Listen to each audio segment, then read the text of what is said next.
Só dá Romanos. Capítulo 8, tá? Romanos capítulo 8, dos versos 12 ao 17. Está na tela o título do sermão. Olha lá, ó. Evidência do Espírito Santo. Vamos falar junto? Vamos lá? Evidência do Espírito Santo. Então agora vamos ler e os irmãos acompanham, por favor. Portanto, irmãos, estamos em dívida, não para com a carne, para vivermos sujeitos a ela. Pois se vocês viverem de acordo com a carne, morrerão. Mas se pelo Espírito fizerem morrer os atos do corpo, viverão. Porque todos os que são guiados pelo Espírito de Deus são filhos de Deus. Pois vocês não receberam um espírito que os escravize para novamente temer, mas receberam o Espírito que os adota como filhos, por meio do qual clamamos Abba, Pai. O próprio Espírito testemunha ao nosso espírito que somos filhos de Deus. Se somos filhos, então somos herdeiros, herdeiros de Deus e co-herdeiros com Cristo, se de fato participamos dos seus sofrimentos, para que também participemos da sua glória. Palavra do Senhor para nós nessa noite. Graças a Deus. Vamos orar? Senhor, mais uma vez, clamamos, fala conosco, que o teu Espírito nos ilumine a tua verdade, nos guie a tua verdade, como foi profetizado por Jesus Cristo. Senhor, que sejamos moldados nessa noite através da tua palavra, para que estejamos alinhados ao teu propósito e que possamos expressar uma vida e um comportamento adequado e que evidenciem a ação do teu Santo Espírito em nós, a redenção em nós, a santidade em nós. Afasta de nós toda distração e que saiamos daqui transformados. No nome de Jesus. Amém. Conforme eu falei, o título do sermão é Evidência do Espírito Santo. E esse texto aqui, ele é fundamental. Principalmente, eu gosto muito do verso 16, mas também o verso 14. Porque às vezes a gente conversa com os jovens, com os adolescentes, com algumas pessoas que são talvez novas na fé. A gente chama de neófito, né? Novo na fé. E essas pessoas que ainda estão aprendendo a ser crente de verdade, né? Estão aprendendo a seguir Jesus. Essas pessoas, elas ficam na dúvida. Será que eu sou de Deus? Será que eu sou filho de Deus? Será que eu fui salvo de verdade? Será que eu só fui lá na frente e senti um arrepio? Porque o pastor toda hora fala que tem um monte de gente que vai lá na frente, sente um arrepio e nada acontece na vida dele. Será que eu faço parte disso? Como eu posso saber? Como eu posso entender que de fato eu tenho o Espírito Santo em mim, de que eu fui regenerado, de que eu passei pela redenção, que Jesus aplicou a redenção dele em mim? Como eu posso saber? Com esse texto. Então anota esse texto para a sua vida. Se você estiver em dúvida se você é de Deus ou não, reflita nesse texto. Visite sermões de pastores que pregam esse texto. Você vai compreender melhor qual é o teu status, né? Salvo, não sei, em processo, talvez, você vai conseguir entender o seu status. De repente você posta até lá na sua rede social. Bem, mas vamos no começo para a gente entender. A gente já estava estudando esse capítulo 8. O capítulo 8 vem, obviamente, dando continuidade a alguma coisa que tinha sido dita no capítulo 7. No capítulo 7, o que Paulo estava falando é da luta da carne contra o espírito, e ele reforçou a dificuldade que há em ser ali uma pessoa que está querendo fazer o bem, mas não consegue, faz o mal. De querer obedecer a Deus, não consegue, desobedece.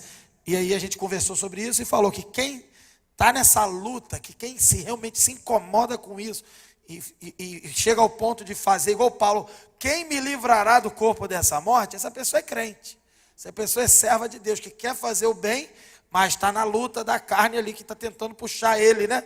Puxar essa pessoa para o mal. Mas essa pessoa é de Deus, ela está se esforçando, buscando em Deus acertar.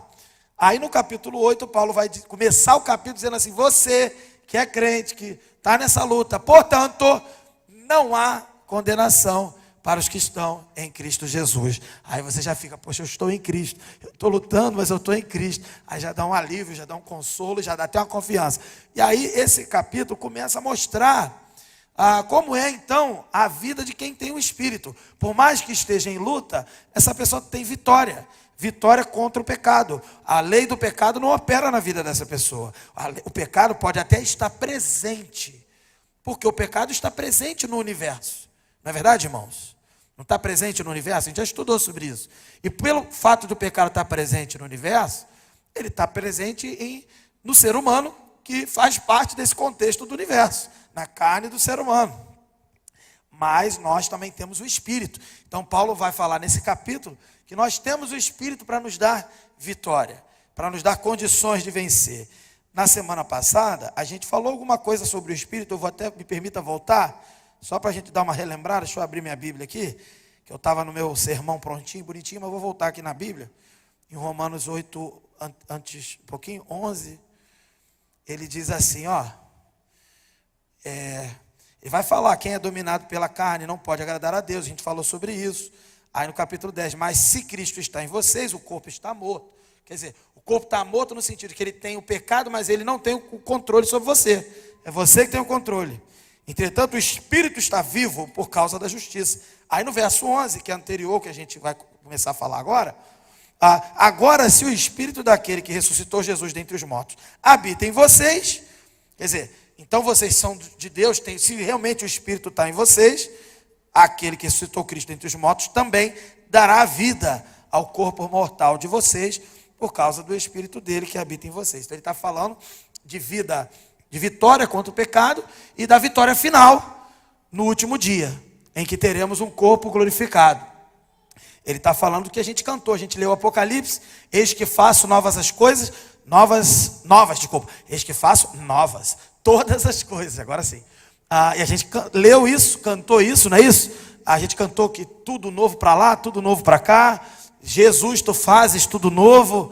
A gente cantou agora há pouco que Jesus é o alfa e ômega, e ele é o princípio e fim, e é isso que nós almejamos, esse dia em que teremos um corpo que não vai ter mais a presença do pecado.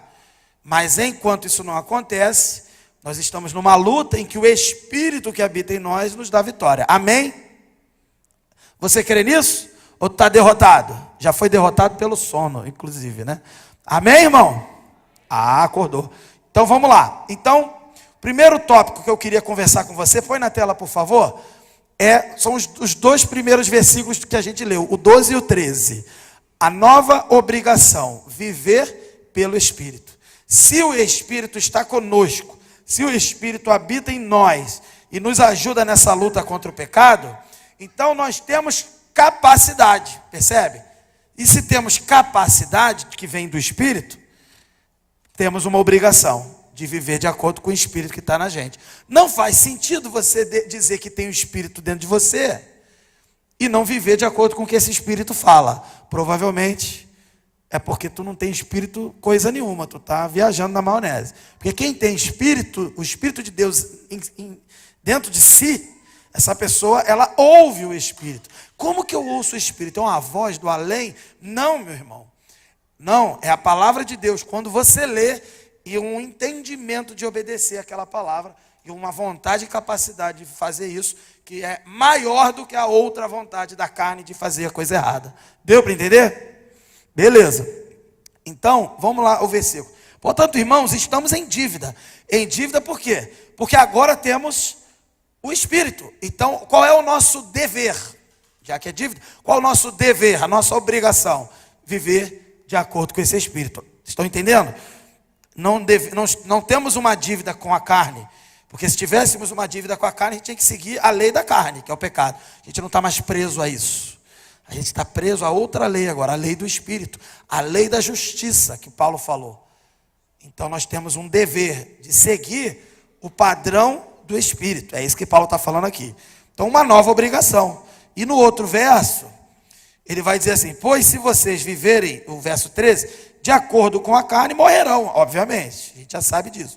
Mas se pelo Espírito fizerem morrer, olha só, Lá no Velho Testamento, a gente conhece uma passagem que diz assim: não é por força nem por violência, mas pelo Espírito de Deus. Amém? Como que eu e você vamos vencer o pecado e a carne? Buscando mais carne, se comportando igual às pessoas que estão na carne, ou se afastando disso e buscando viver com o Espírito? Pelo Espírito. É pelo Espírito. Então veja, esse versículo 13, vocês, vou ler de novo, se vocês viverem de acordo com a carne, vão morrer. Daí só vai evidenciar que a carne manda em vocês. Não tem Espírito de Deus aí. Mas se pelo Espírito fizerem morrer os atos do corpo. Então, pastor, não estou conseguindo largar esse pecado. A área sexual do jovem, ela é muito atacada, né? Então tem sempre um jovem falando de algum pecado na área sexual. Pastor, não consigo largar isso. Meu Deus. Tem vários que falam de homossexualidade, masturbação, pornografia e outras coisas. E não só a área sexual, mas é a que mais, né, o jovem está na luta, né? O fato é que eu não consigo. Sabe por que você não consegue? Você quer resolver na força do seu braço. Não tem força na carne do ser humano. Tem que resolver pelo Espírito. Então você tem que buscar fortalecer e ouvir. Estar atento ao que o Espírito diz. Como? Já eu vou explicar. Mas o fato é que o entendimento é: tu estava tentando pela tua força, não vai conseguir. Por isso que não consegue largar. Ah, pastor, meu problema é vício com cigarro, bebida. Eu saio com os amigos adolescentes, jovens, eu não aguento. Não vai aguentar mesmo. Está errado porque está saindo com eles, né? Já controla o corpo, já nem vai para lá. Aproveita que está cara a passagem, aproveita, entendeu? Já não vai. Aí tu já está indo, já está fazendo mais difícil que é ir, porque hoje em dia pegar um ônibus é caríssimo, é difícil, entendeu? Né? Tu não sabe de nada, eu uso a gratuidade que eu tenho. Ah, malandro, ainda usa para isso, né? Em vez de usar para vir para a igreja, né? Mas tudo bem. O fato é que você não vai resolver isso. Simplesmente assim, não, eu vou lá e eu vou me segurar. Eu lembro até hoje, uma pessoa, a gente conversando, e uma pessoa falando, né? Pastor, eu posso ir para a boate? Porque olha só, eu vou para a boate, mas não vou fazer nada de errado não, pô, vou ficar lá de boa, vou pregar o evangelho, lá na boate, o pessoal vai estar dançando, e eu vou estar lá trocando a ideia, falando de Jesus. Aí eu virei e falei para a pessoa, isso eu aprendi com o meu professor de seminário, ele falou isso também na época dele lá. Aí eu virei e falei assim, então, você consegue ir para a boate, ou para festinhas que são igual boate também? Às vezes até festinhas de 15 anos que papai e mamãe pagam, e eles mesmos descem até o chão, junto com o aniversariante, seja o que for, né? Aí eu falei para essa pessoa assim, então, você consegue ir para essa boate, ver todo mundo dançando, se esfregando, e vai lá e dançar, interagir com todo mundo, e vai ficar de boa para a glória de Deus, e vai se esfregar em todo mundo para a glória de Deus, e vai abraçar e beijar todo mundo para a glória de Deus, consegue? Ela, não, então você não pode ir. Essa é a resposta. Se alguém conseguir provar que consegue fazer esse tipo de coisa, ou coisa semelhante, para a glória de Deus, para começar, para provar, tem que provar pela palavra de Deus, né? A palavra de Deus tem que aprovar o que você faz. Então, não tem porquê. A gente tem que se afastar do pecado. E ainda que se afastar do pecado, o pecado vem até a nossa porta. E quando ele vem até a nossa porta, é pelo Espírito que você vai dominar isso. É pelo Espírito que você vai dizer não para o pecado. José, quando estava lá com aquela famosa mulher do Potifar, que era um profissional no contexto ali do Egito Antigo, e aquela mulher estava na casa dela, ele era um trabalhador ali, um escravo que tinha uma função, e aquela mulher desceu a pombagira do Egito nela, e ela quis atacar o José e pegar ele para fazer de tudo um pouco na área, que a gente sabe, da área da imoralidade sexual. Aí o que José fez? Não, olha só, veja bem, estou aqui para o louvor da glória de Deus. E começou a pregar para ela, foi isso que ele falou com ela? Não, porque você sabe, né? Porque eu tenho que guardar a minha pureza. Ficou explicando alguma coisa, conversando com ela. Foi isso que está na Bíblia? O que ele fez?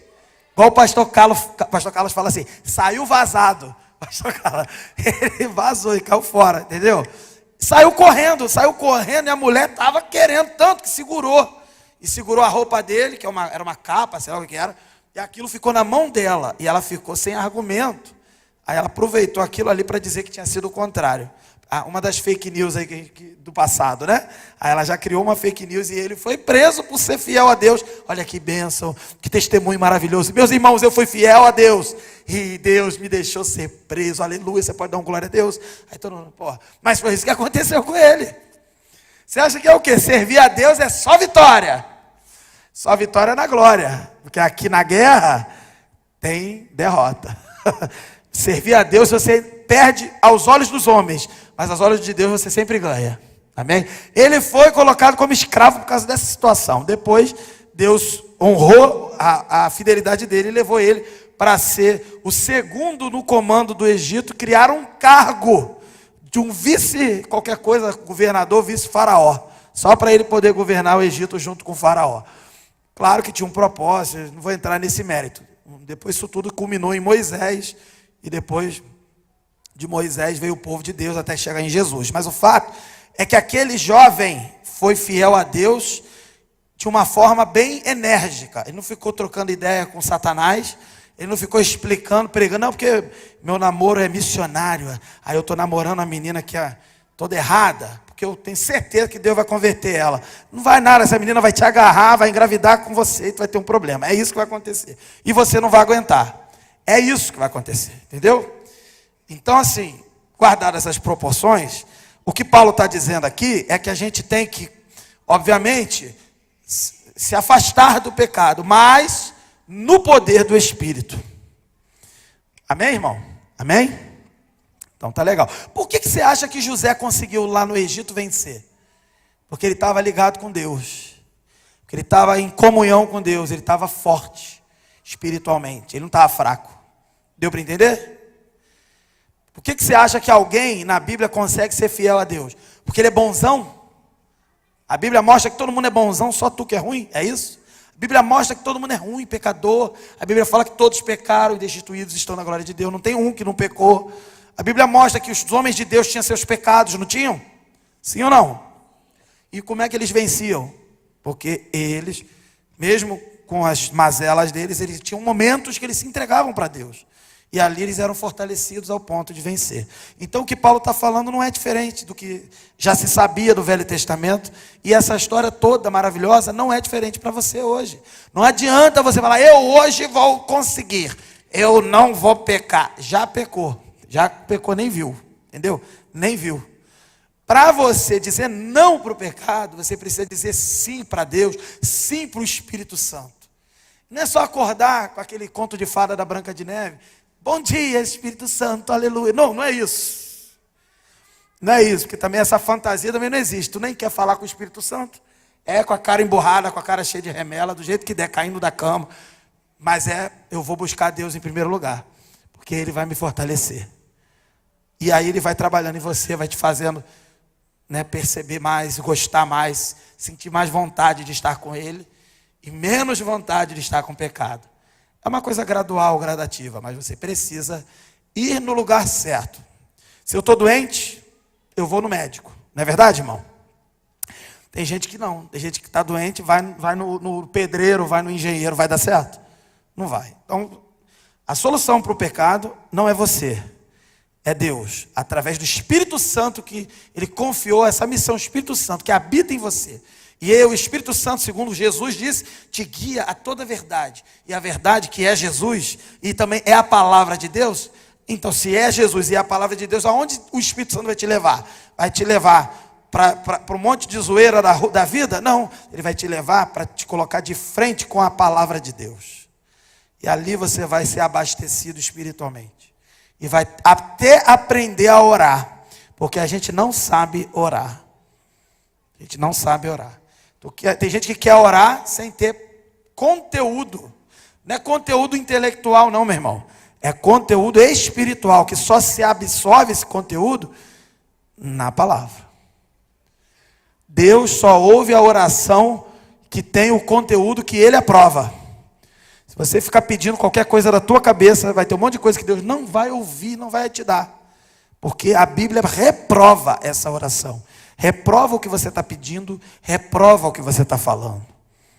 Então a gente precisa buscar o Senhor, ao ponto de aprender até falar com Ele. Porque se falar errado, Ele não vai te ouvir. Não vai te ouvir. Então, meu irmão, o que eu posso dizer aqui é, temos uma obrigação, uma nova obrigação, viver pelo Espírito. Se não for pelo Espírito, não é por nada, vai dar ruim. É a Bíblia toda falando o tempo inteiro, não é pela força, é pelo Espírito. Segundo ponto. Se é pelo Espírito, Ele vai fazer o que com você? Vai te guiar.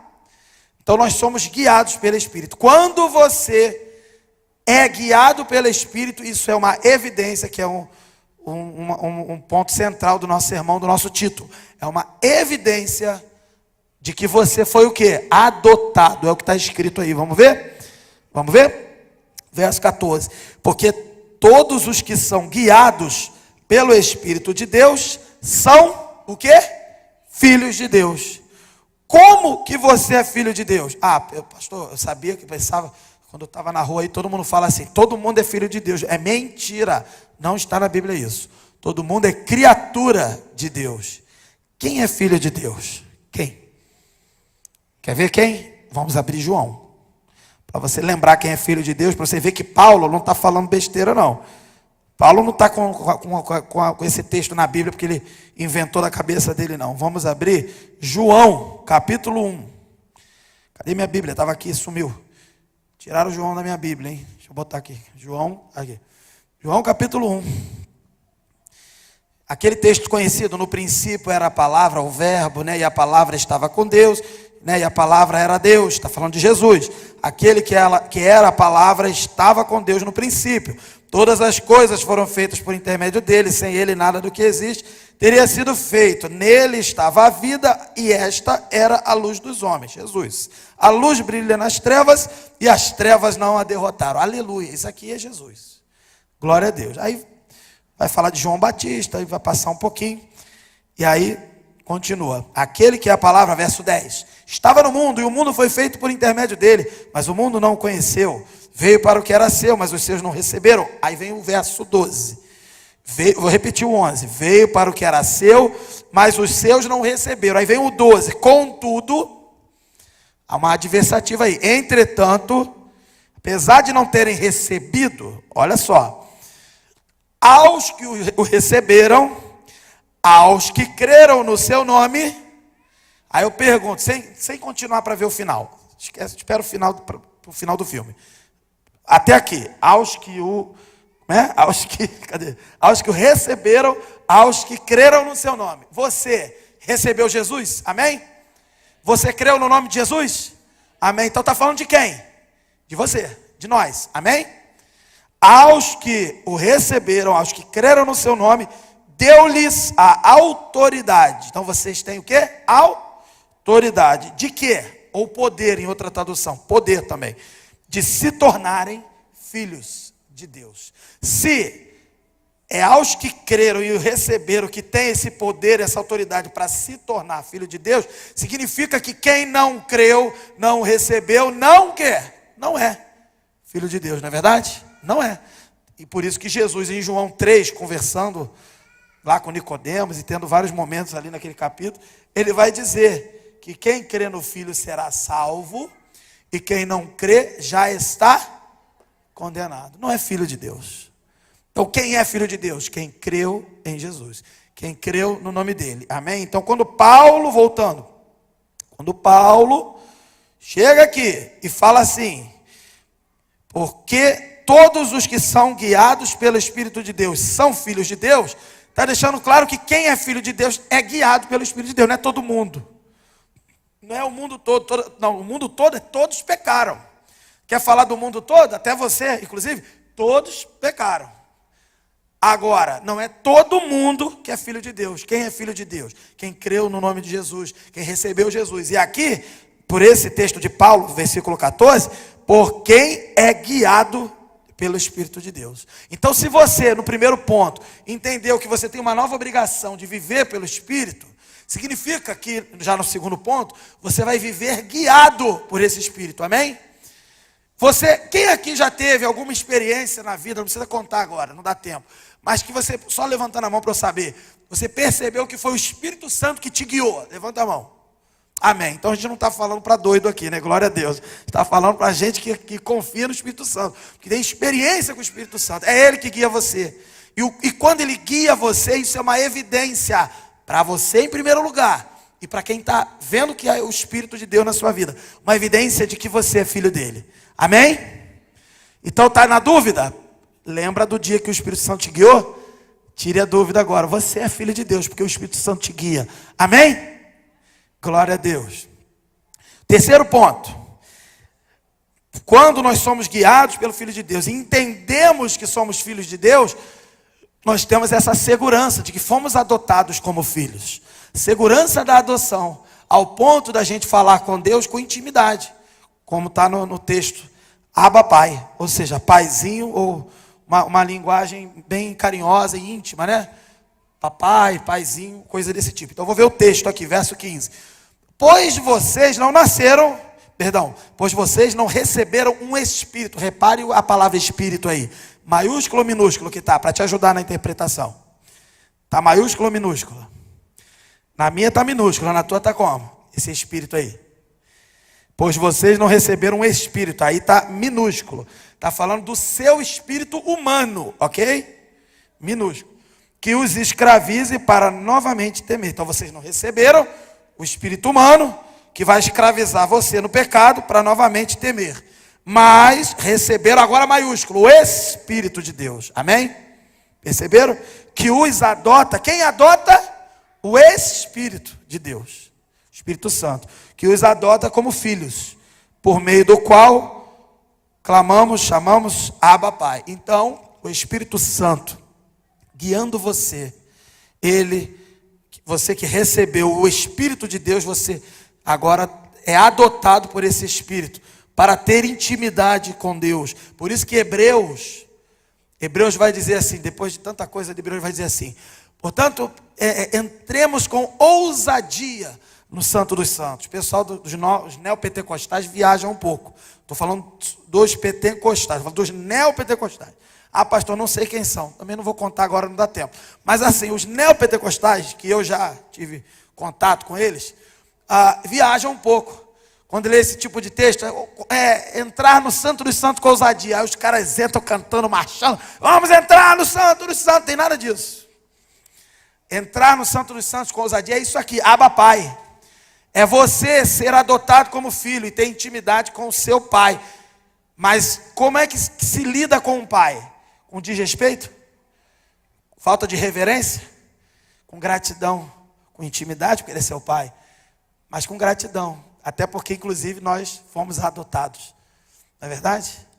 Agora, já que falamos de adoção, só para lembrar vocês, Jesus também foi adotado pelo Deus Pai? Não.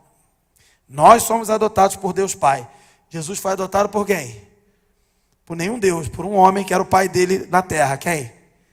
José. E sabia que ele herda o trono de Davi? Ele é o herdeiro do trono de Davi, a gente sabe, e é através de José. Então ele é herdeiro de um trono que nunca terá fim, segundo a profecia, por meio de uma adoção. Para você lembrar que da mesma forma, a sua herança, que é por meio de adoção, ela é legítima. Ninguém vai tomar. O reino de Jesus, que não terá fim, é uma linhagem adotiva. E você tem um reino, tem uma herança que não terá fim também. E é por adoção. Se Jesus vai ter algo eterno por adoção, pode confiar que essa adoção que você foi alvo, através do Espírito Santo, é uma adoção que ninguém nunca vai tomar, que ninguém nunca vai cancelar, ninguém nunca vai te deserdar. Porque quem fez isso não volta atrás, é Deus. Amém? Bem, então esse versículo nos mostra isso, segurança. Você se sente seguro por saber que é filho de Deus? E não é o que o pessoal fala por aí, é dessa forma que a gente está conversando aqui. Quem se sente seguro por saber disso, levanta a mão. Glória a Deus. Quem confia no Espírito Santo, diz amém. Quem confia em Deus como seu pai, diz amém. Glória a Deus. Ah, você não sabe, pastor, eu tive problema com meu pai. Qual? Que está no céu? Não, o da terra. Então, mas os da terra dão errado mesmo. Dão errado mesmo. Ah, mas tu não sabe de nada, meu pai me abusou. Existe esse tipo de situação, não é verdade, irmãos? E como é que faz? Eu não consigo entender a beleza de uma paternidade quando eu penso no meu pai que me abusou. Como é que eu faço? Ué, faça as coisas pelo Espírito. Se você olhar para a carne, o seu pai que é da carne, ele não fez talvez quase nada de bom, apesar de ainda ser seu pai e merecer algum respeito porque ainda é seu pai. Agora, realmente, você nesse caso, alguns passam por isso. Não tiveram uma oportunidade nem de ter pai, tem gente que é órfão, né? Como é que eu consigo amar a Deus como pai? Na medida que você se permite ser guiado pelo Espírito. Se você é cheio do Espírito e guiado pelo Espírito, você não precisa aprender o que é um pai com um ser humano. Você aprende com ele, que é o Pai perfeito. Você aprende pela fé e sente isso em todo o seu corpo, no espírito e também na pele, se preciso for. Não precisa se desesperar. Pastor, eu fico meio assim quando a Bíblia fala de paternidade, porque eu não tive um pai para dar certo essa história. Eu falei, você não teve esse pai, mas você tem um pai perfeito. Eu não consigo me abrir para ele. Ah, consegue, irmão. É pelo espírito, não é pela carne. Não é pela força do braço. É que você está tentando pelo espírito. Eu queria vencer esse trauma. Vencer traumas são outras questões. Mas você não precisa estar totalmente restaurado de uma mágoa, de uma tristeza, para buscar o seu Pai Celestial. Ele está aqui. O Espírito Santo habita em você. Ele já te adotou. É só você se permitir buscá-lo na palavra e deixar o Espírito falar ao seu coração. Não tente comparar seres humanos com Deus, pelo amor de Deus. Pelo amor de Deus, Deus. Eu lembro de um irmão que orava assim, pelo amor de Deus, no meio da oração ele, pelo amor de Deus, Deus, salva, ajuda. Então, mas é verdade, pelo amor de Deus, Deus. Irmão, é o seguinte, o seu trauma, a sua luta com um pai que não deu certo, ela só te empurra para o pai que dá certo. Não tenha dúvida disso. Procure o único pai que vale a pena. É o Pai Celestial, através de Jesus Cristo, e vivendo a presença do Espírito Santo em você, que guia a se relacionar com esse Pai. Mas, para não dizer que eu não falei, se você quiser conversar com mais detalhes sobre isso, sobre a sua situação de paternidade e tudo mais, para a gente ajudar, eu posso te ajudar na palavra e outros irmãos aqui também. Mas o mais importante, não compare as suas decepções com Deus. Deus é perfeito. Deus não decepciona. Quem decepciona é o ser humano. Tem gente que, por exemplo, fala mal do casamento. Eu não acredito no casamento. A gente fala isso. Porque meu pai e minha mãe deram errado no casamento. O problema é que eles deram errado. O casamento é de Deus. O casamento é bom. Deus falou que é muito bom, lá em Gênesis. O que eu posso fazer se deu errado na vida de alguém? Posso buscar no Senhor como fazer dar certo. Então minha palavra para você é cuidado quando a palavra de Deus apresenta o padrão dele para você. E você fica comparando com o padrão do homem. O padrão do homem dá errado. Esquece o homem, o ser humano. Foca no Senhor. Busca o Espírito Santo que te guia à verdade. E você vai conseguir se relacionar com Deus, chamar de Abba Pai, de ter essa intimidade e essa ousadia que Hebreus vai dizer. E você não vai ter reservas com Deus. Porque sim, a gente tem que ter reservas com o ser humano. No sentido que a gente tem que estar atento àqueles que são traiçoeiros, para até inclusive ajudá-los. Aí a gente tem que estar vigilante. Com Deus a gente não se reserva. Com Deus a gente não vigia. Com Deus a gente se entrega. A gente vigia com a nossa própria carnalidade. A gente fica atento ao que a gente é capaz de fazer de ruim. Deus não. Deus a gente se abre e se entrega. Porque Ele nos cura, nos restaura, nos ressuscita. Amém? Bem, quarto ponto que a gente vê nesse texto são os dois últimos versículos que eu separei, 16 e 17.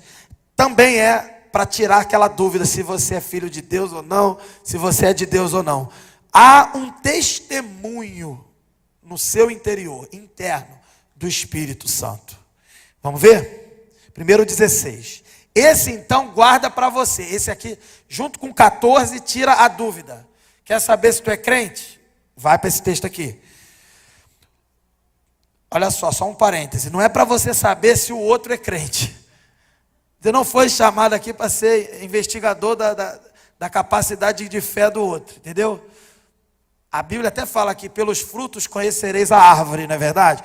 Mas a gente nunca tem certeza absoluta do outro. Vou dar um exemplo. Eu não estou na intimidade dos meus irmãos aqui, de vocês não estão na minha intimidade. Só quem vê tudo, que vê o secreto da nossa vida, quem? Deus. Então só quem sabe de fato de que nós somos filhos dele, quem? Deus. Eu tenho como saber do meu irmão 100%? Não, nunca. Por isso que quando a gente vai num velório, com todo respeito a essas situações, por exemplo, eu que sou pastor, vou em muitos velórios de quem teoricamente era da igreja, tem velório de quem não era. A gente não pode chegar num velório de quem não era, e eu já fui num velório, meu irmão, de um assassino que tinha acabado de cometer um assassinato e depois ele morreu. E o que fala numa hora dessa? Um velório de um cara que você tem quase certeza que foi para o inferno. Aí sabe o que eu fiz? Eu tenho 100% de certeza que ele está lá no colo do Satanás? Não. A vontade que eu quero é que ele vá para lá, inclusive. Porque ele é um assassino, não é verdade? Dá vontade, fecha esse caixão, acaba esse enterro, que ele é um endemoniado que vai para o inferno mesmo, acabou, tchau. Dá vontade de fazer isso. Mas até esse cara, estou exagerando bem, tem um cara como esse, nós não sabemos o último fôlego de vida, quem sabe é Deus. Vocês estão entendendo? Então a gente não vai ficar elogiando que grande homem, não foi um grande homem, entendeu? Foi um assassino. Mas a gente vai falar que Jesus Cristo está aí para salvar quem crê em Jesus e pregar e tal. E nunca condenar a pessoa ao inferno. Quem condena é quem, gente? É Deus. Não é você, não sou eu. A gente prega. A gente prega o que Jesus pregou. Jesus pregou, quem crê no Filho será salvo, quem não crê será condenado. Provavelmente eu acho que ele está no inferno. Mas não vou ficar falando, provavelmente ele está no inferno, acabou. Não. A gente não sabe. É isso que eu quero que você entenda. A gente não tem que ficar tomando conta da vida do outro. A gente não sabe. Mas a gente pode avaliar. Por exemplo, o irmão Jefferson, a Tamila, os líderes aqui, eles têm testemunho. Um testemunho de que são de Deus, não é verdade, irmãos? Amém? E a gente tem uma boa vontade, porque vê fruto coerente com a árvore que é Jesus. Amém, irmãos? Amém. Mas ainda assim, pode ser aquele irmão mais maravilhoso. Aí a gente vai num velório de um irmão desse, a gente fala, glória a Deus, nós temos certeza que um homem que teve uma vida dessa é de Deus. É uma certeza minha, mas não é 100%. Só quem é 100% é Deus. Amém? Estão entendendo? Por que eu estou falando isso? Porque tem só uma forma de ter 100% de certeza. Não é sobre a vida do outro. 100% de certeza é só sobre você mesmo. Você pode, pela Escritura, ter 100% de certeza da sua, não da do outro, da sua salvação. Esse texto aqui, vamos ler, verso 16. O próprio Espírito testemunha ao nosso Espírito que somos filhos de Deus. Acabou. É assim? É assim. Então, na medida que você está atento ao Espírito e se relacionando com o Espírito de Deus, você vai ouvindo e ele vai te guiando, e você vai dando fruto, e você vai tendo certeza, convicção, porque ele vai testemunhando para você, não é para os outros, para você, de que você é filho de Deus. Então, um crente que está ligado com Deus, que está maduro na fé, que está atento, quanto mais ligado com Deus, ele sente certeza que o Espírito Santo fala toda hora, sem parar, no coração dele, na mente dele, de que ele é filho de Deus. É assim. Pastor, essa certeza eu não quero não. Irmão, então vai buscar outra religião, porque aqui é assim. Entendeu? É o que está escrito. Você pode ter certeza de você. E você pode ter certeza de todas as promessas que Deus colocou na Bíblia acerca da salvação. Você pode crer naquelas promessas, porque quem falou é fiel para cumprir, não é verdade, irmão? E a palavra de Deus é totalmente confiável, porque ela é de quem? De Deus, tá? Mas esse é o versículo. O Espírito, o próprio Espírito, testemunha ao nosso Espírito de que somos filhos de Deus. E aí o último versículo para a gente terminar o nosso sermão, aí Paulo vai continuar dizendo assim, então, se já entendemos como somos filhos, né? Como podemos compreender pelo Espírito que somos filhos, aí ele vai dizer assim no 17, se somos filhos, então somos herdeiros. Aí ele começa a fazer, eu gosto quando Paulo faz isso, porque eu sou da matemática. Ele vai fazendo o se então que tem na matemática. A causa e a consequência o tempo inteiro. É muito legal, eu gosto. Aí Paulo está aqui, ó. Se somos filhos, então somos herdeiros. Herdeiros de Deus e co-herdeiros com Cristo. Se, de fato, participamos dos seus sofrimentos, para que também participemos da sua glória. É muito legal. Paulo é muito matemático, eu gosto. Muito impressionante. Pô, pastor, não estou vendo número nenhum aqui, mas é porque existem outros níveis de matemática que a gente pode conversar depois. Mas o fato é que não deixa dúvida, ele demonstra aqui, de novo, ó, se somos filhos, então somos o quê? Herdeiros, nós temos uma herança que ninguém vai tomar. Glória a Deus por isso, amém? Você tem uma herança, herdeiros de Deus e co-herdeiros com Cristo. Por que co-herdeiros com Cristo? Porque Cristo é o primeiro herdeiro. Enquanto homem, enquanto ele se manifestou como homem e viveu essa vida de obediência e morreu e tal, ressuscitou, ele é homem, sempre será homem. Ele é Deus, mas sempre será homem. E como homem, ele tem herança. E ele é o primeiro, ele vai dizer que ele é o primogênito de muitos irmãos. Quem são os irmãos? Nós, os adotados. Glória a Deus. Jesus não é adotado, é adotado por José. Mas nós somos os adotados. Ele veio buscar a gente no orfanato aqui desse mundo, entendeu? Veio tirar a gente daqui. Glória a Deus, ele tirou a gente desse mundo. Nós temos uma herança, nós somos co-herdeiros com Cristo. Nós temos legitimidade. Se Jesus, e Jesus é de fato o Filho de Deus legítimo, por essência, e ele tem herança, nós temos também. Ele compartilhou e nos proporcionou isso para a nossa vida. Isso não é pouca coisa, irmão. Isso é muita coisa. Isso é glória. Você pode dar um glória a Deus? Aleluia, glória a Deus. E aí, então, se somos, então, co-herdeiros com Cristo, se de fato, aí olha o que ele vai falar. Já que a gente também é co-herdeiro com Cristo, então a gente também tem que participar do sofrimento. Ah, essa aí eu não queria não. Essa eu não queria não. Ah, Jesus não sofreu? Tu quer a herança de Jesus, não quer ser igual a Jesus. Tu quer só a herança, ficar desfilando, eu sou herdeiro de Cristo, mas não quer se comportar igual Jesus. Aí tu tá de conversa fiada comigo.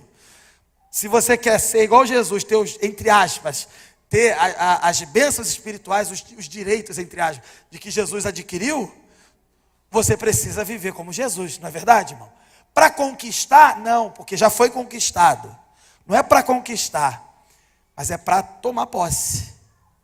Porque já foi conquistado para você, está lá disponível. Só será seu se você pegar. Como que eu pego? Sendo igual a Jesus. Como que eu acesso às bênçãos espirituais prometidas em Efésios, que fazem parte dessa herança? Se eu agir e viver pelo Espírito como Jesus viveu pelo Espírito. Ser como Jesus. No sofrimento, Paulo vai dizer aqui, ó, também. Aí ele vai dizer, então, se de fato participamos dos seus sofrimentos, não é morrer na cruz para conquistar nada, que Jesus já morreu na cruz, mas é carregar uma cruz, imitar Jesus. Ele já conquistou, porque a cruz que Jesus carregou, ninguém podia carregar. Ninguém podia se habilitar, ninguém satisfaria as condições necessárias para se conquistar a herança, ninguém, só Jesus. Mas ainda assim, o próprio Jesus vai dizer assim, quem quiser vir após mim, negue-se a si mesmo, pegue cada um a sua cruz e siga-me. Então nós temos que participar do sofrimento de Jesus.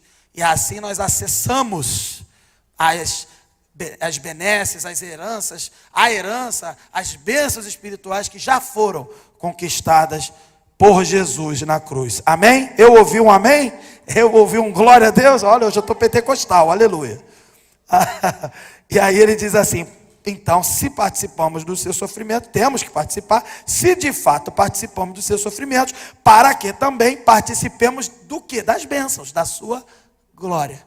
Quem participar do sofrimento de Cristo, sendo obediente até a morte, morte de cruz, diz a Escritura acerca de Jesus, você e eu também, então nós também participaremos da glória. Amém. É isso. Jesus conquistou, mas precisamos acessar. Está disponível para você, mas é preciso acessar. Como? Pela fé, justificação, que Paulo já falou aqui várias vezes, e pelo Espírito, que te guia, e a evidência de que você é filho de Deus. Amém? 4 lições e terminamos. Primeiro, para a gente viver dessa forma que Paulo falou. Primeiro, renúncia diária. A cada dia, você tem que fazer uma escolha consciente. Não é aleatório voando por aí, não. Consciente, raciocinando, para renunciar às práticas da carne. Será que você consegue todo dia assim, ó, acordei? Pode ser Branca de Neve. Bom dia, Espírito Santo. Bom dia, passarinho. Pode ser, eu deixo. Não tem problema não. Mas eu tenho que fazer uma renúncia hoje. Senão eu abraço o pecado. Então eu tenho que renunciar. Renunciar à carne, renunciar ao mal. Pensar, raciocinar. Aí você vai ver assim, caramba, eu sou fraco. Preciso de ajuda. Quem me ajuda? O Espírito Santo. Entendeu? Você precisa renunciar à carne. Segunda lição. Você precisa desenvolver intimidade com Deus. Não é ficar aparecendo aqui na frente com cara de espiritual. Paizinho, aba pai. Não é isso. Tem gente que gosta desse negócio. Fica paizinho para lá, paizinho para cá, para todo mundo achar. Nossa, esse aí é o amigo de Deus. Esse aí ó, mora lá do lado, na esquina onde Deus mora. Não. Não é isso não. Não é discurso vazio não. É intimidade de quem se relaciona com Deus. Como? Leitura da palavra, oração, frequência na casa de Deus, estar em comunhão com os irmãos que são crentes, então você tem que ser irmão, né? Não é o não crente. Ah, meu amigo, não, teu amigo nada. O crente, tá? É comunhão com quem é crente, com a igreja, com os irmãos em Cristo. Junta tudo isso, é a sua dieta espiritual. Se você está vivendo essa dieta como é que eu vou dizer assim, com qualidade, então você está desenvolvendo intimidade com Deus. Não precisa sair por aí falando paizinho para cá, paizinho para lá. Também não é proibido. Mas que quando a gente abrir a nossa boca para falar paizinho para cá, paizinho para lá, que esse paizinho para cá, para lá, já esteja aqui no coração há muito tempo. Senão não fica mostrando para os outros não. Vai mostrar o que não tem e depois vai todo mundo ver que tu não tem. Ninguém quer ver a tua mentira. Então mostra a verdade. Amém? Desenvolva intimidade com Deus.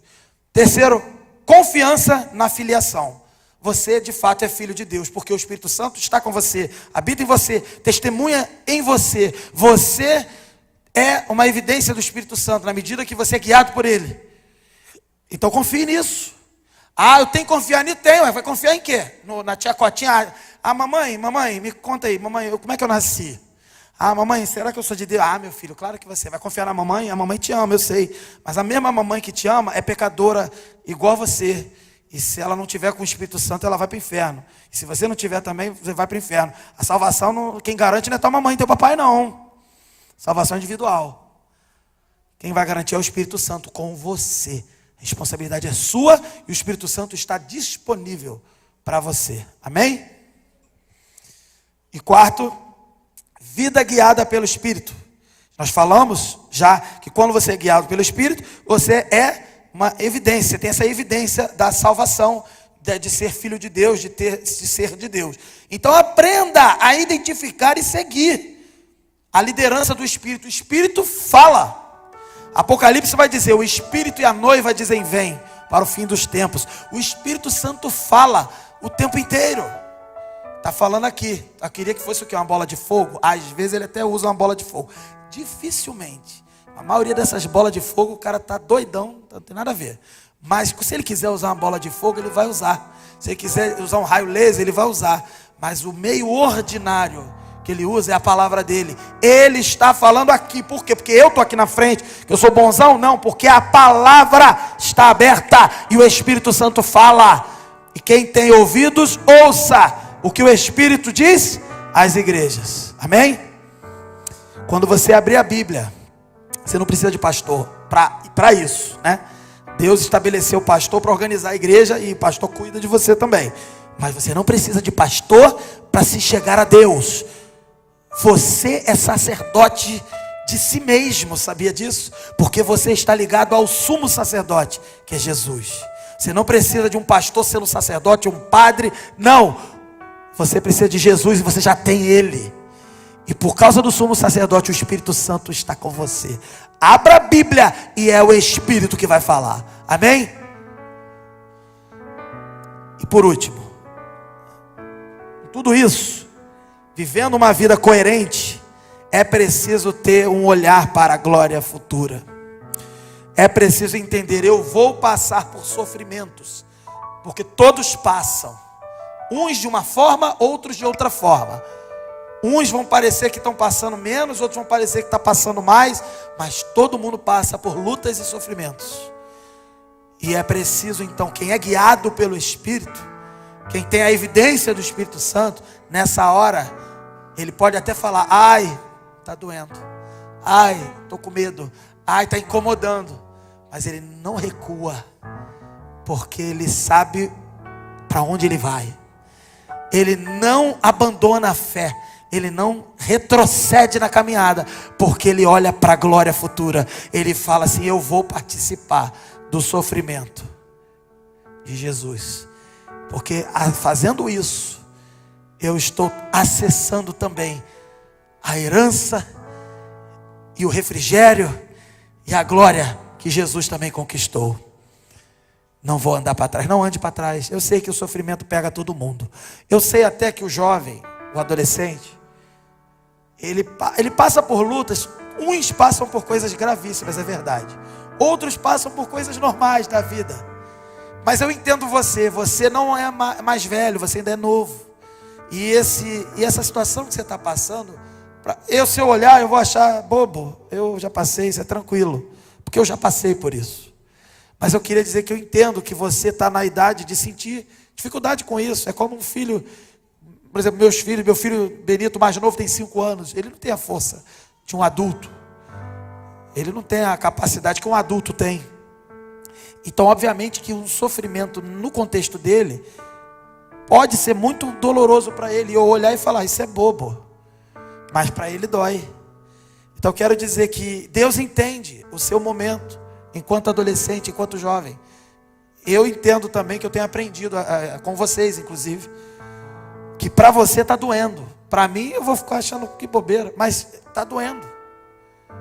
Mas por mais que seja doloroso, seja o nível do sofrimento que você estiver passando, que para mim possa parecer bobo ou não, ou até gravíssimo, todo sofrimento que você passar é privilégio. É privilégio passar. Quando você faz isso, você está parecendo mais com Jesus. Mais importante não é o fato de estar passando pelo sofrimento, é como você passa e como você sai desse momento. Sai como Jesus, que ressuscitou e venceu a morte, ou sai derrotado, como quem se entrega e desiste da batalha? O que a palavra de Deus diz: se você tem o Espírito e chega nesse ponto aí, confie na glória futura, porque Jesus perseverou no sofrimento e alcançou a glória para você. E qualquer sofrimento que Ele permitir você passar, é porque Ele quer te fazer ser parecido, porque você é da família de Jesus. Você tem que ser parecido com Jesus. É como quem nós temos aqui numa família, irmãos da mesma família, tem que ser parecido, gente. Irmão da mesma família não tem que ser parecido? Jesus quer te tornar parecido com Ele, para que todos vejam mesmo: esse aí é da família de Jesus, esse é da família mesmo de Jesus. Que você possa confiar nessa glória futura e deixa o sofrimento acontecer. Confie no Senhor. O que tiver que lutar, você vai lutar. O que tiver que descansar, você vai descansar, porque Ele quer te moldar, para que todos olhem para você e falem assim: esse é da família de Jesus. O Espírito Santo já falou para você que você é da família de Jesus. Ele já testemunhou. Você já sabe que você é. Só que o que eu vejo e nós vemos na palavra é que o sofrimento quer nos mostrar, nos moldar para mostrar ao mundo que nós somos de Jesus mesmo. O mundo vai ver e o mundo vai reconhecer e o mundo vai te procurar. As pessoas vão te procurar. Poxa, eu vi que você agiu diferente, eu vi que você não reclamou, eu vi que você fez diferente. Por quê? Aí você vai dizer: porque eu sou da família de Jesus. E aí começa. E aí você testemunha. E aí você alcança pessoas. Porque é para isso que Deus colocou você aqui, para mostrar como é que é ser da família de Jesus. É alguém que tem a evidência do Espírito Santo. Para concluir, conclusão deste sermão, pode passar. Como filhos de Deus, que nós já vimos aqui, nós somos chamados, irmãos, para não apenas viver uma vida de liberdade nesse tempo aqui, é uma liberdade que transcende o tempo, que vai até a eternidade. É uma liberdade que até para alguns pode parecer que não é tão livre assim, mas é a verdadeira liberdade. É a liberdade que você desconfia, que você não é capaz de conseguir dizer não para o pecado, mas aí você vai lá e busca o Espírito Santo e ele te faz vencer. Essa é a verdadeira liberdade. É para uma eternidade da glória de Deus. A garantia do Espírito Santo nos nossos corações, queridos, é uma promessa de que a sua jornada, a nossa jornada, nossa caminhada nesse mundo, ela está firme, ancorada na esperança celestial. Se alguém não crente aqui ou na internet, eu convido você a experimentar isso, essa liberdade no Espírito. Receba esse convite e receba Jesus Cristo na sua vida.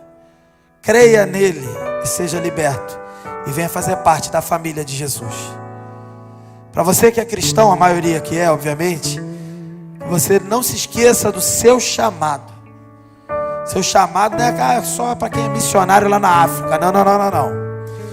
O chamado de todo cristão é viver pelo Espírito. E pelo Espírito, com seu testemunho, alcançar outras pessoas. Que essa verdade entre no seu e no meu coração e nos renove todos os dias. Todos os dias, queridos. Renovar a nossa mente, nos fortalecer o nosso espírito, o nosso coração. E à medida que a gente for se aprofundando na intimidade com Deus, no conhecimento dele, na experiência com ele, que o nosso Deus maravilhoso, que é o nosso Abba Pai, ele possa nos derramar todos os dias do seu amor, da sua presença e nos transformar até o dia que todos nós seremos perfeitos. E que até esse dia se cumprir, que para tanto, o Senhor nos abençoe. Vamos orar? Vamos ficar de pé?